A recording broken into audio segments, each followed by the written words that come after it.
this year, this COP, as you know, many call it a finance COP, and this is what we are talking about, climate finance. But we need to remember that even if mitigation is maybe our main objective, adaptation is there, and adaptation is really a need, and it's really a key priority for all of us. We've seen what's happening around the world. For example, well, myself, I'm from Spain, I'm from the region of Valencia, and I don't know how that was showcased in the news around the world, I guess everywhere. So it was devastating. Like a few weeks ago, we had this extreme phenomena. I think we have more than 200 dead people already, unfortunately, and the damages are at the time being, we don't have an estimate. And this is a wake-up call for us, because this is telling us how much climate change can be damaging for our countries.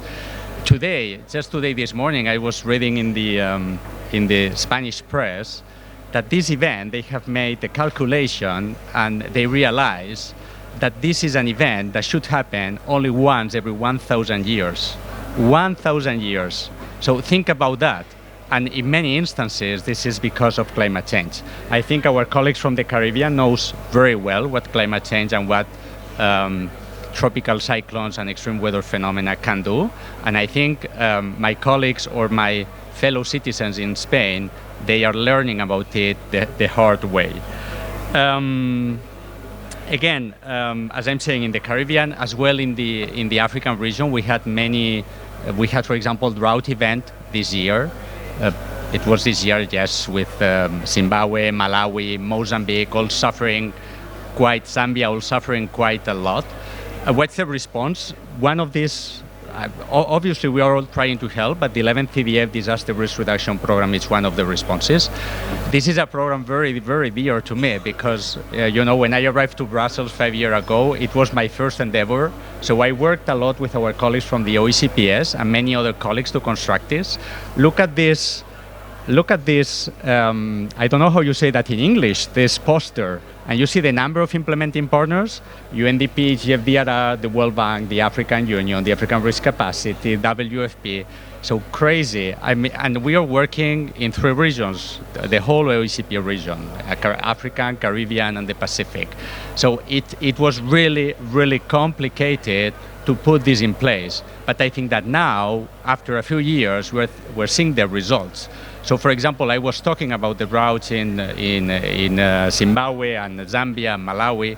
So thanks to our support to ARC, this year, when this happened, our colleagues from the African Risk Commission, and I'm talking about African Risk Capacity, I'm talking about that because I saw them here around in the previous session, they did a payout of $60 million rapidly for the vulnerable populations that suffer of this drought.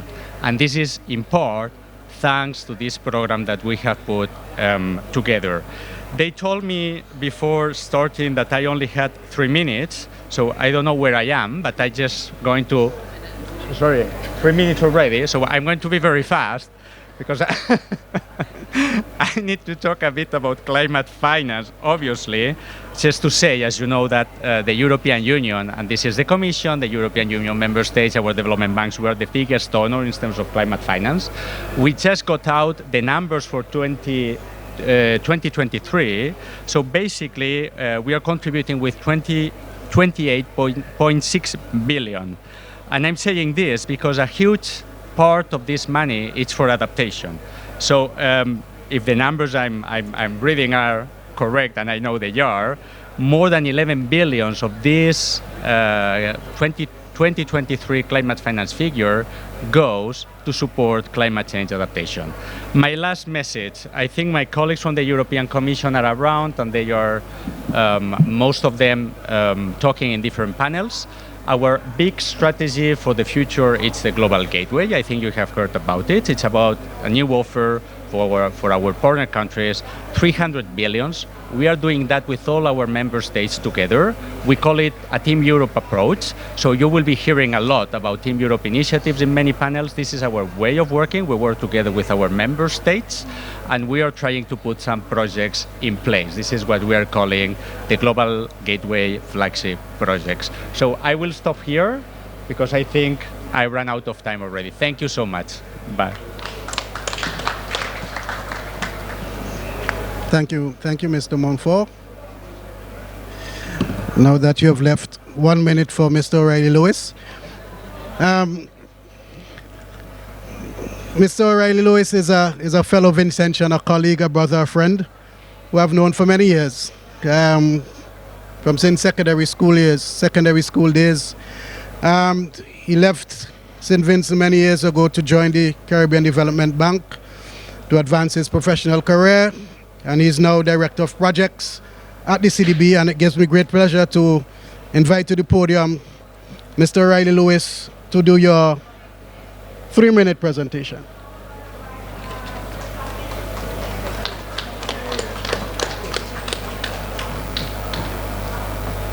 Thank you, Edmund.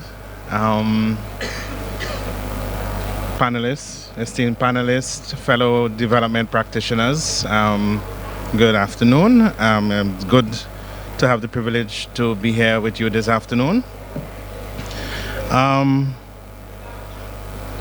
The Caribbean includes primarily small island developing and low-lying coastal states. The region is highly exposed and vulnerable to climate-related hazards due to its geographic, socioeconomic, and environmental characteristics.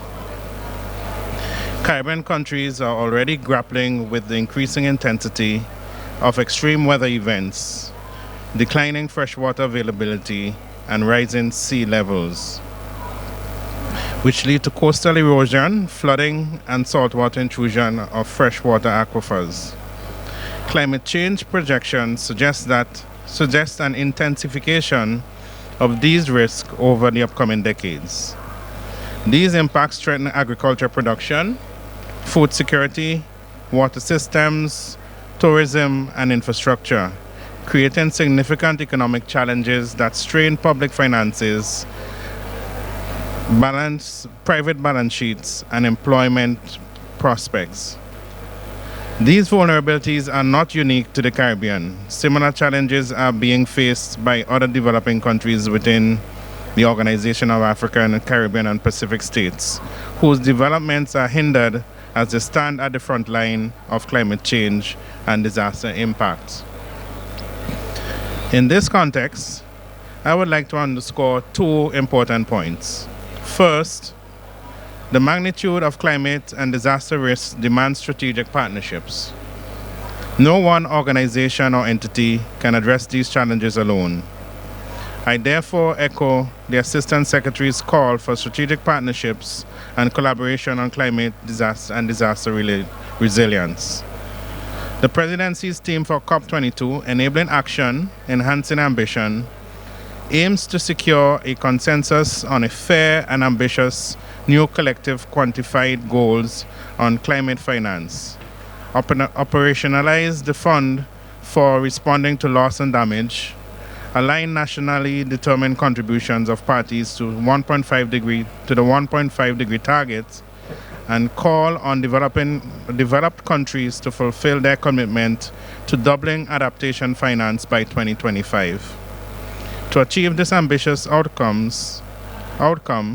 we must strengthen existing partnerships like those under the 11th European Development Fund Intra-African, Caribbean, and Pacific Disaster Risk Reduction Program, and explore other strategic partnerships to mobilize financing and harness expertise.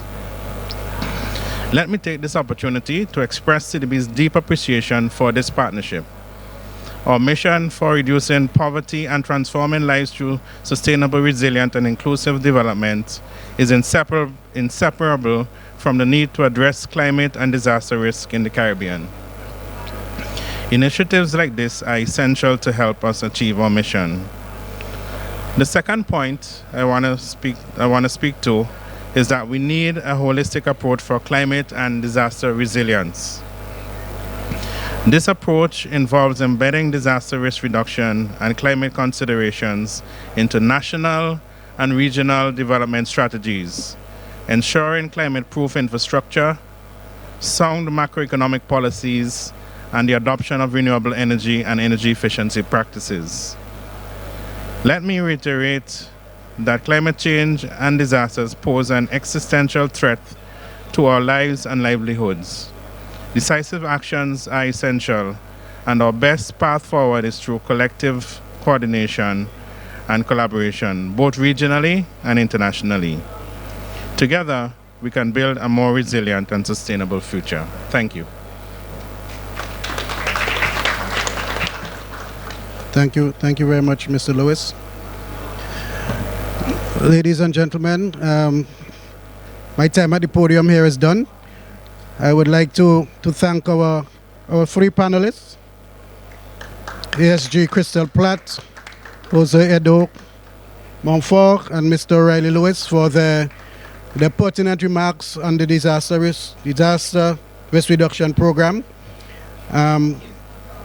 But before I leave, I would like to invite our ASG, Crystal Platt, who will moderate the second session, which is a roundtable session with even more esteemed panelists. And I invite you to the podium.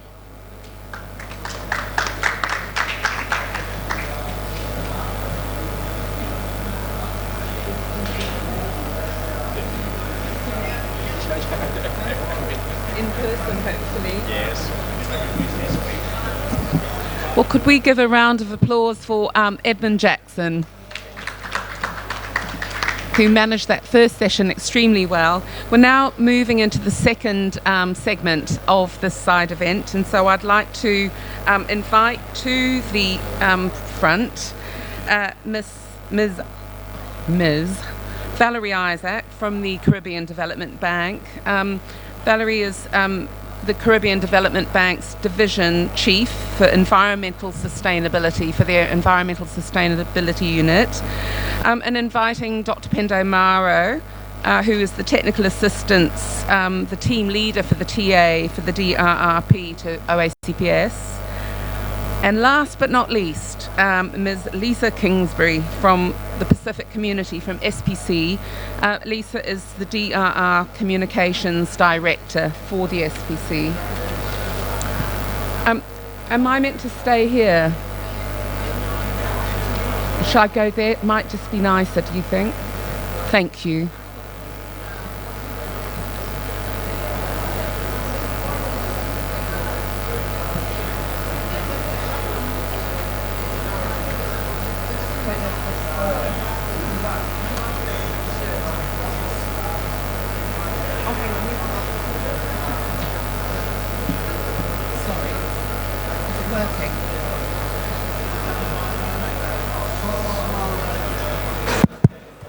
Perfect, thank you very much. Okay, and I know that we're sort of probably a few minutes behind schedule, so I'll dive into the first round of questions. And my first question is to you, Valerie.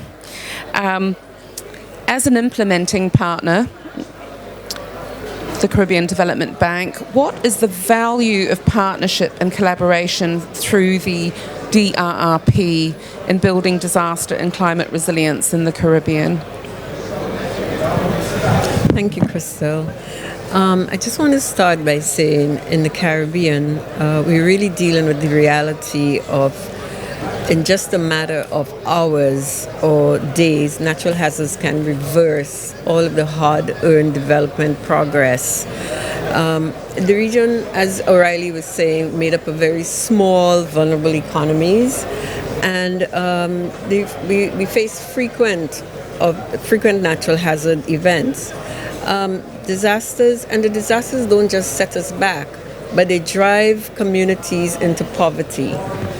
And as a development bank serving the region, and as an implementing partner of the DRRP, I want to reiterate again the point O'Reilly made, my colleague O'Reilly made, that this partnership is of extreme value to the Caribbean and to the CDB, because it gives us a way to bring some very critical grant resources, not to the level of the bank, but directly to the communities who need them most.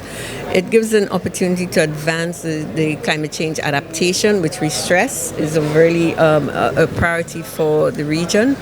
And also, the program also helps address some immediate risk related to governance in terms of the sort of decision making it fosters. And as I mentioned, at the community level, support some livelihoods for the most vulnerable. Through the program, we've been working with several partners, including the Caribbean Meteorological Institute for Caribbean Institute for Meteorology and Hydrology. We've worked with the University of the West Indies. We've worked with the Organization of Eastern Caribbean States. Some very critical partners to drive the programs and achieve some of the outcomes that are intended. And just to give a few examples of the country interventions, in St. Lucia, we're supporting interventions in the water sector. In Belize, we're helping the country to strengthen its climate data, the systems for climate data, and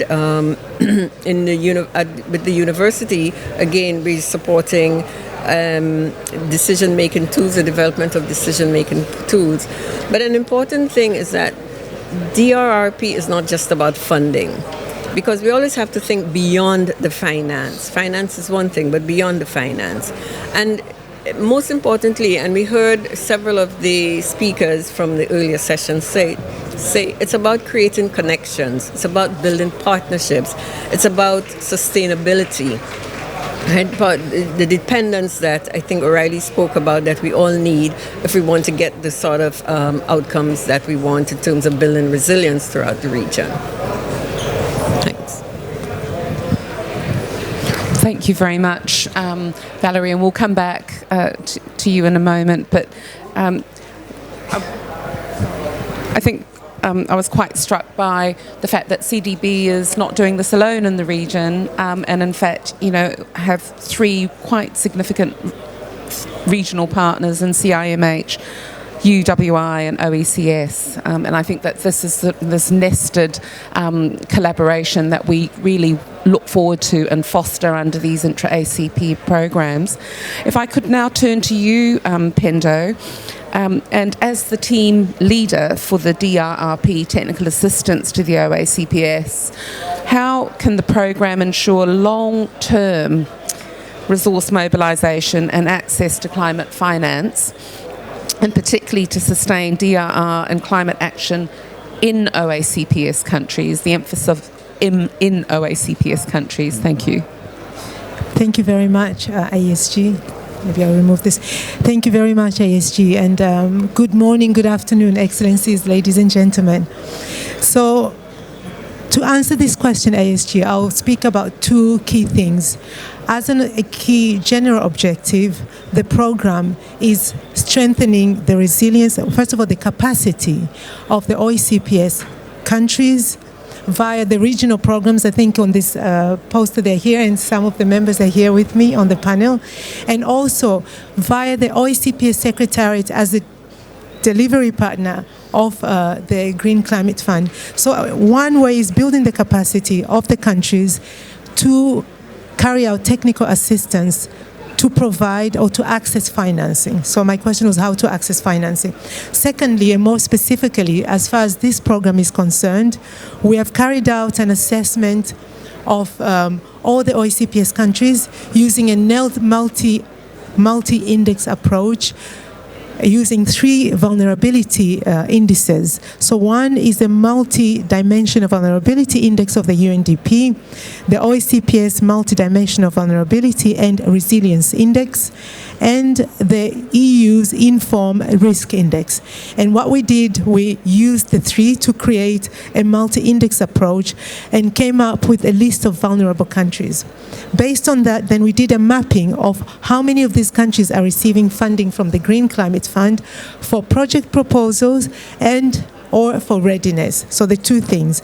And then we also mapped these, what they're getting from the Green Climate Fund against the priorities in the NDCs and national adaptation plans.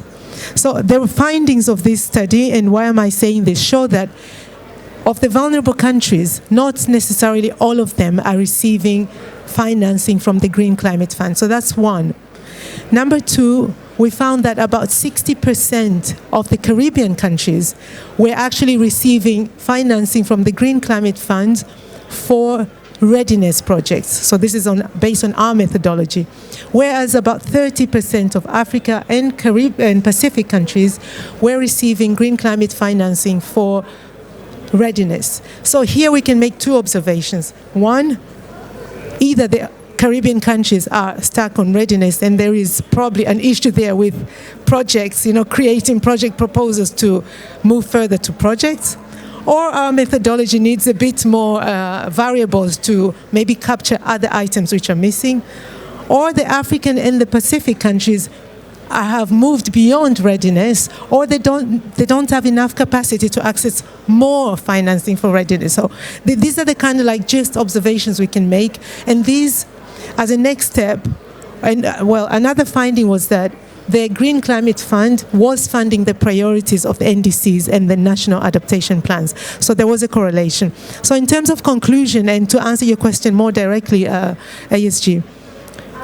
we propose that, first of all, there is a need to reevaluate and to collaborate. I think this is the theme here, collaborate and cooperate with our partners, the CDB, the Pacific, and all the other 5 other partners who are on this poster over there, to find out who else is working on this and to see if there are other variables that we can put to improve this methodology. So that's one. And then 2, to create a pilot project.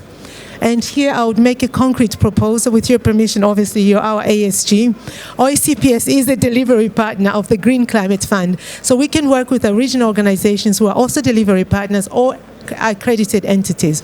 And here I'm looking at the CDB directly, and perhaps would like to propose something in terms of partnerships to see what can be done, starting with the Caribbean countries as pilot. Thank you, ASG. Well, thank you very much, Pendo, and I completely agree, because I think with the GCF readiness funds, we know that there is $1 million for each country for each year, but you use it or lose it. And so when you think about the OACPS at 79 member states, that's $79 million that we have and should be able to get.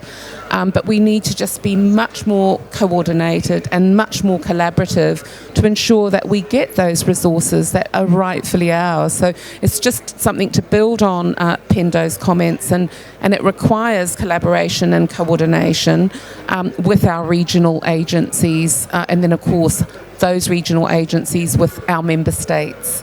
So this nested respect and responsibility, if you like, in terms of how we should move forward. And now to you, Lisa. Welcome.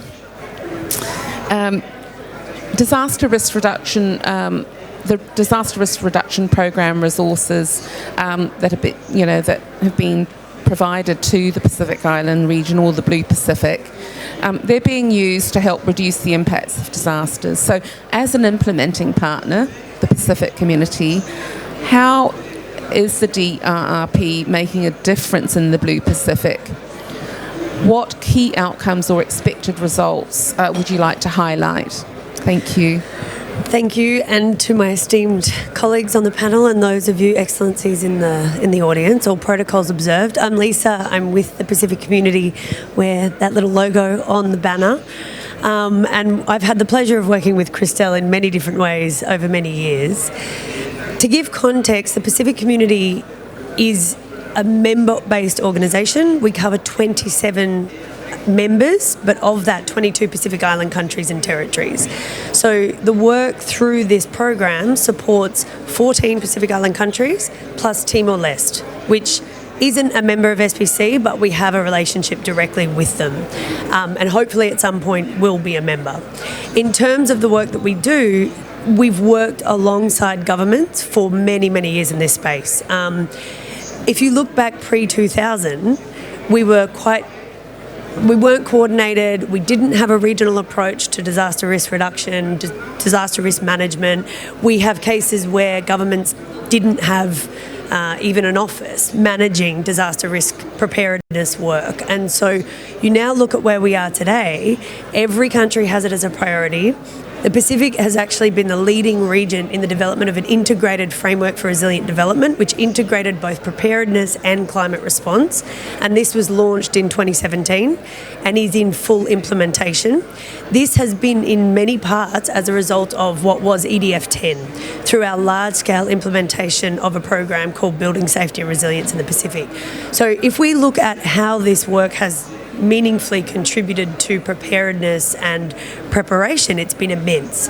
One of the challenges, though, that we do find is that now where we are is actually looking at the existential impact of disasters. And so, to give context, the recent disaster in Tonga, which I think globally most of you would have heard of, potentially even heard it, the Hunga Tonga Hunga Hapai eruption. It was an eruption that was bigger than any other eruption in over 1,000 years globally. There was a tsunami at the base point of the eruption that was calculated to be around 90 metres. By the time it hit community in Tonga, it was obviously immense. You can imagine the response required for something like that. However, the waves travelled globally, and the death toll was globally 5 people, 3 in Tonga and 2 in Peru, because it caused a 6 feet tsunami wave as a result of this global eruption. Now, this was caused by a volcanic eruption, which in and of itself is rare, and the monitoring systems traditionally don't monitor seismic activity in those ways. It's not climate related, but it's the kind of disasters that countries face. You then add to that the fact that Tonga had just recovered from Cyclone Gita, which had wiped out their GDP. Vanuatu were hit by Cyclone Pam in 2015, and it wiped out 64% of the country's GDP in one event. They then, a few years later, had 2 cyclones in the space of a month. Fiji, when it had Cyclone Winston, Category 5, it devastated about 60% of the population and wiped 30% of their GDP off the money that should be going into education and schools. Obviously, notably, disaster response, preparedness, it sits at the national levels. However, when you now look at the exacerbation of the climate impacts on the region, which is existential, you see it regularly.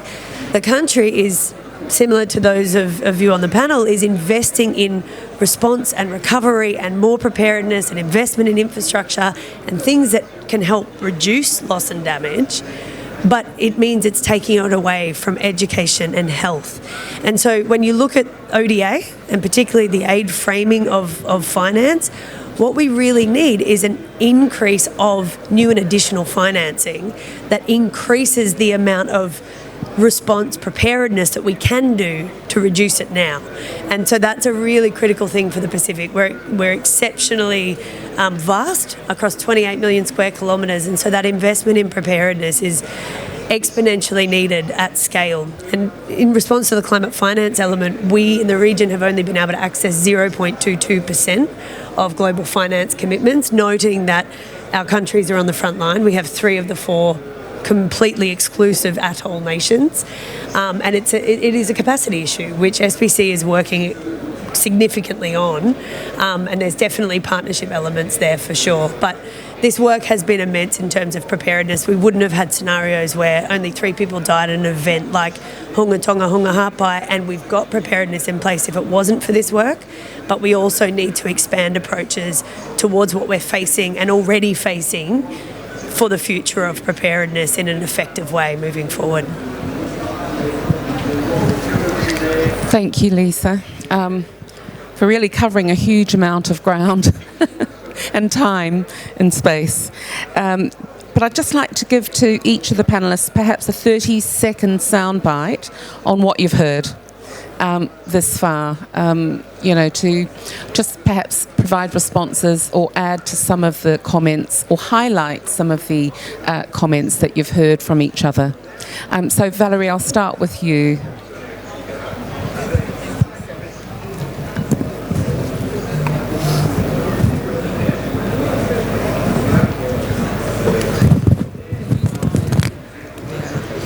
As I listened to Lisa, one of the critical things that came to mind is the significance of early warning systems.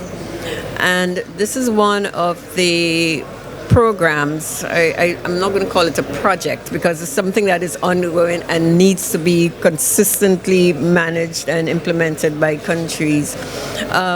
This is one of the things under the DRRP, the CARE program, the Caribbean Action for Resilience Enhancement, what we at CDB call CARE.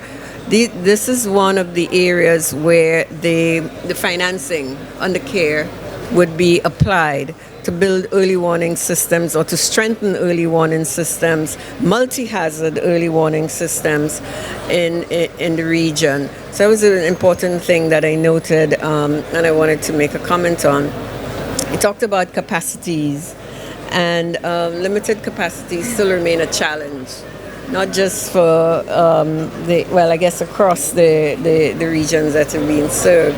And I know Pendo will most likely talk about that, but it has become such a critical issue, and there are several dimensions to strengthening capacity, building capacities, and I always talk about going beyond the financing, going beyond the training, looking at all the elements that impact capacity. And when we talk about capacity, talking about the ability to deliver, right? To deliver and sustain whatever benefits come from the intervention that is being managed. So I just wanted to briefly make that. I know we have time challenges to make those comments. Thanks.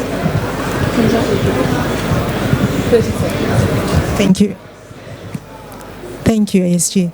Yes, I'll pick up on the issue of capacity, because I think it's quite, I was shocked, if I may use the word, that you said 0.0022% of global financing going to the Pacific. And I mean, we're sitting here talking about the most vulnerable countries, and 0.002. I can't even write the figure. It's so small that I think we can't even, it's impossible to write. It's like a micro figure.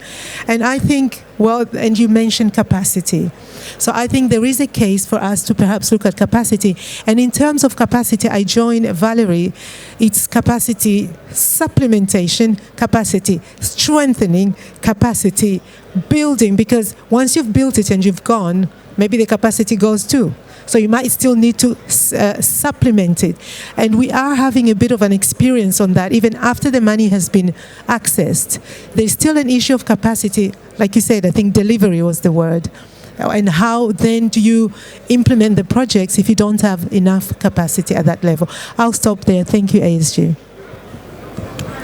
Yeah, I think, my sentiments would concur with both of my panelists. I think when we talk about capacity, particularly in the Pacific, when we have aid funding or ODA, we can't pay for capacity in national budgets.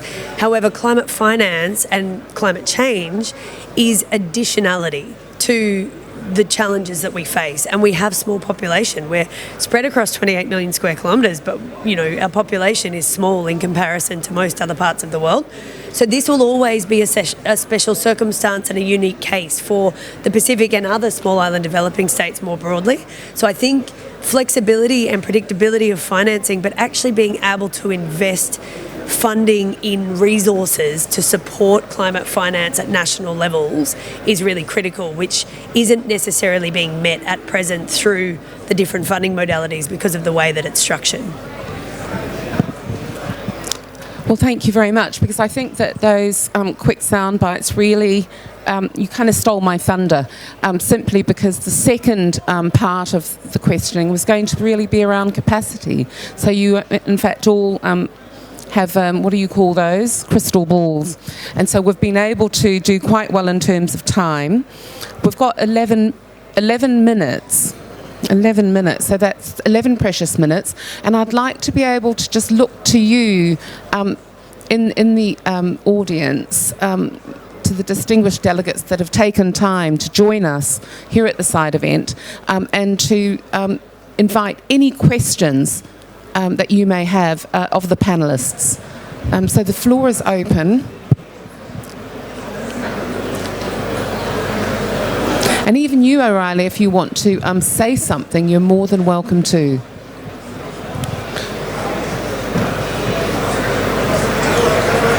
I see none. I guess it was clear. So everything was extremely clear.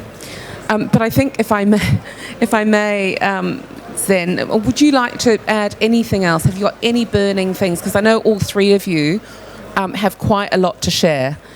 Is there perhaps one more thing that you would like to leave the side event with? Lisa.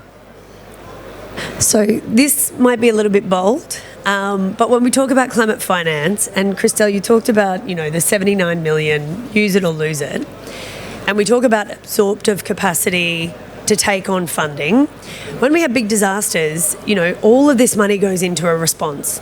$20 million, my NGOs fly in, they're outside the government mechanisms in a lot of ways, and particularly in small island states, it's very difficult to absorb that much that quickly in that kind of environment.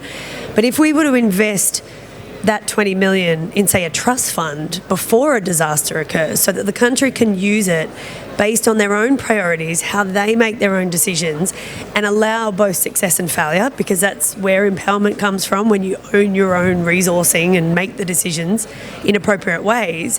Thinking through how we can leverage climate finance and that kind of money to go into strengthening and preparedness, rather than looking at it as an immediate response after a disaster, is something that I think we need to start thinking about more broadly in terms of access to this type of work, and also leveraging the climate finance capabilities that exist and making sure that it is building upon, so that countries have got it in their hands early.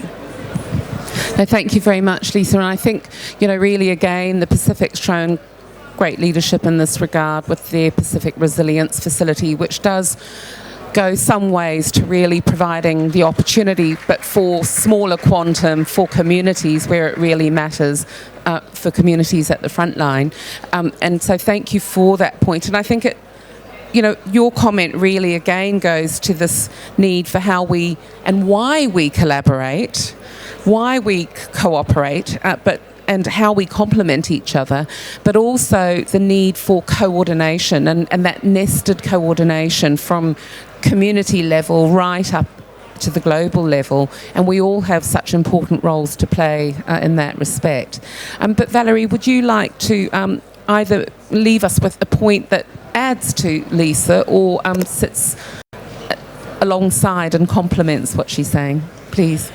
Yeah, when you look at the taxonomy of disaster risk management and you look at disaster risk reduction, retention, or risk transfer, the risk reduction that Lisa just mentioned is really paramount.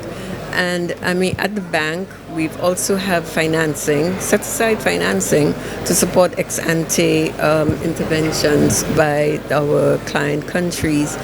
And like Lisa, I'll be bold to say sometimes it is really challenging to have the countries recognize and understand and actually take action in terms of moving forward with some of these ex-ante interventions. Because climate change is a stressor. It makes a bad situation worse. And so if we at least invest the energy in trying to improve or manage some of the poor practices or some, and at least actions which the countries identify as priority actions for them to reduce the vulnerability, I think that makes a big difference in some of the impacts that they sustain these events.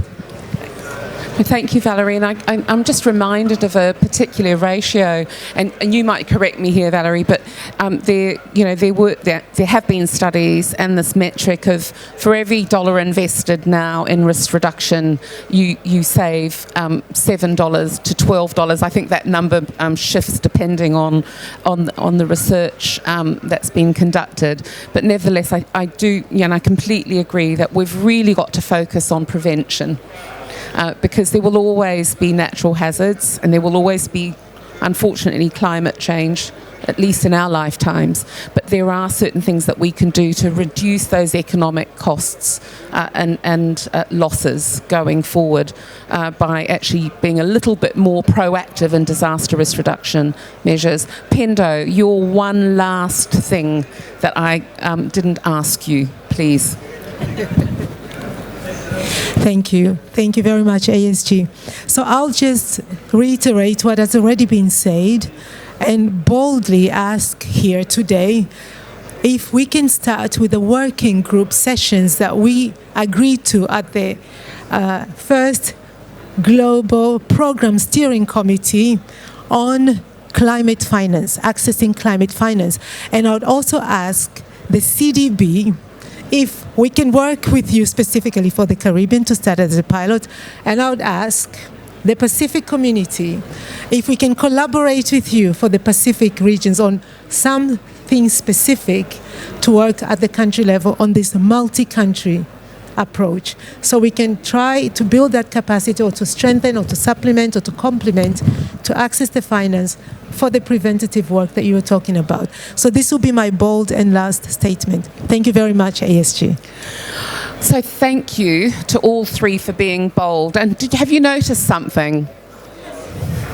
All bold, courageous women here at the front. I'm so pleased to be able to join the three of you. And I do think that those suggestions are, those suggestions are extremely well said, appointed, and needed. And I would offer, as I mentioned in my opening remarks, that there is an opportunity, and it is the OACPS SIDS-led Resource Mobilisation Conference for financing nationally determined contributions.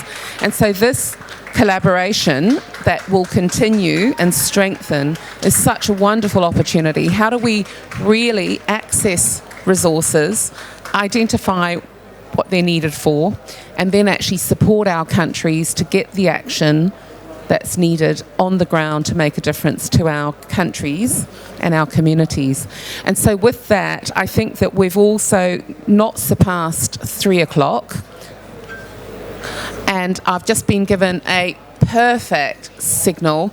And so I'd like to thank everybody who has taken their time today to be with us. I would like to thank the European Union and Jose Carlos for representing the European Commission, DG INPA, and the European Union. I would like to thank the Caribbean Development Bank for co-convening this event. I would like to thank the three panelists with us today, Valerie, Pendo and Lisa, who represent the CDB, the TA to the OACPS and the Pacific Community SPC.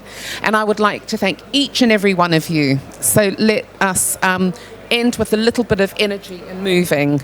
Just a round of applause. And thank you.